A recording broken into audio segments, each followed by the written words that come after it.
Eid special ছোলার বুটের মতিচুর লাড্ডু। আসসালামু আলাইকুম। আকলিমাস ব্লগ থেকে আমি আকলিমা সবাইকে আমন্ত্রণ জানাচ্ছি সম্পূর্ণ ভিডিওটি দেখার। হাজির হয়ে গেলাম ছোলার বুটের মজাদার স্বাদের একটা লাড্ডুর রেসিপি নিয়ে। আশা করি পুরো ভিডিওটির সঙ্গেই থাকবেন।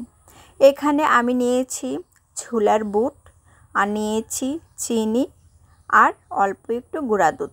আমি কয়েক ঘন্টার মতো বুটের ডালগুলো ভিজিয়ে রেখেছিলাম। এখন আমি একটা ব্লেন্ডারে দিয়ে দিব, দিয়ে আমি একটু পেস্ট করে নিব।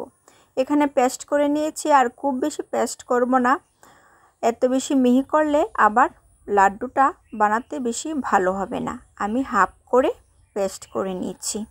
এখন আমি একটা প্যানে এই ডালগুলো ভেজে নিব। আমি পাকোড়ার শেপ দিয়েছি, আর সবগুলো ডাল আমি ভালোভাবে ভেজে নিব। এই কারণে এখানে একটু তেলের পরিমাণটা বেশি দিতে হবে, তা না হলে ভাজাটা ভালো হবে না, কালচে কালচে হয়ে যাবে। তাই আমি একটু তেল বেশি করে দিয়ে দিয়েছি। এখানে অর্ধেকটা ভাজা হয়ে গেছে, বাকিগুলো আমি একইভাবে দিয়ে তারপর ভালোভাবে ভেজে নিব। আমি বাকি পেস্টগুলো দিয়ে দিয়েছি, দিয়ে ভেজে নিয়েছি। এখন পুরোপুরিভাবে ঠান্ডা করে নিয়েছি। ঠান্ডা হয়ে গেলে আমি আবারও এগুলো ব্লেন্ডারে দিয়ে দিব, দিয়ে আবারও একটু ব্লেন্ডার করে নিব। এখানেও খুব বেশি মিহি করব না, যদিও আমার এখানে একটু মিহি হয়ে গেছে, কিন্তু একটু কম হলে লাড্ডুটা বানাতে সুন্দর হয়, দেখতে ভালো লাগে। আমি এখানে সবগুলো পাকোড়া মিহি করে নিয়েছি। এরপর গুঁড়া দুধটা দিয়ে দিব, দিয়ে একটা প্যান বসিয়ে দিয়েছি। আর এখন এর মধ্যে আমি পানি দিয়ে দিব। পানি দিয়ে এর মধ্যে আমি চিনিটাও দিয়ে দিব। এরপর বলক উঠিয়ে নিব। চিনিটা যখন গলে আসবে, তখন আমি এখানে একটু অরেঞ্জ কালারের ফুড কালারটা দিয়ে দিব। এতে করে লাড্ডুর কালারটা সুন্দর হবে, আর কালার না দিলেও সমস্যা নেই। আমি এখানে সৌন্দর্যের জন্য একটু অরেঞ্জ কালার দিয়ে দিয়েছি।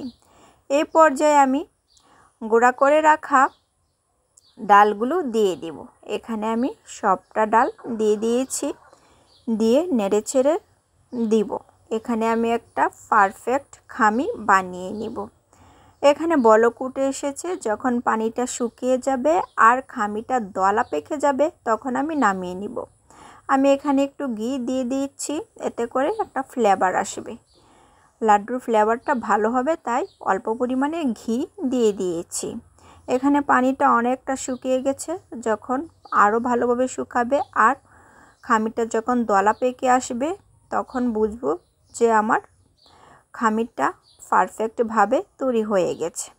এখানে লাড্ডু বানানোর জন্য খামিরটা তৈরি হয়ে গেছে। আমি নামিয়ে নিচ্ছি, আর অল্প একটু ঠান্ডা করে নিব। যখন দেখব সহনীয় তাপমাত্রায় এসেছে, তখন আমি লাড্ডুগুলো শেপ আকারে বানিয়ে দিব। আমি এখানে একটা গোল শেপ দিয়ে দিচ্ছি, দিয়ে সবগুলো লাড্ডু বানিয়ে নিব। আমি একে একে সবগুলো লাড্ডু বানিয়ে দিই। আমি এখানে 2টা লাড্ডু বানিয়ে ফেলেছি। একইভাবে আমি সবগুলো লাড্ডু বানিয়ে নিব।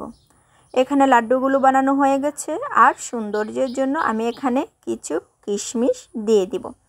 আমি ডেকোরেশনের জন্য উপরে কিশমিশগুলো বসিয়ে দিচ্ছি। আলহামদুলিল্লাহ, লাড্ডুগুলো খেতে অসম্ভব ভালো হয়েছে। আর ঈদ মানেই তো আমাদের মিষ্টি জাতীয় কিছু খাবার খেতে হয়, আর এই ঈদে এরকম একটা লাড্ডু থাকলে মাংস বা ভারী খাবারের পরে এই মিষ্টি জাতীয় খাবারটা খেলে ভালোই লাগবে। আজ এই পর্যন্তই। আল্লাহ হাফেজ।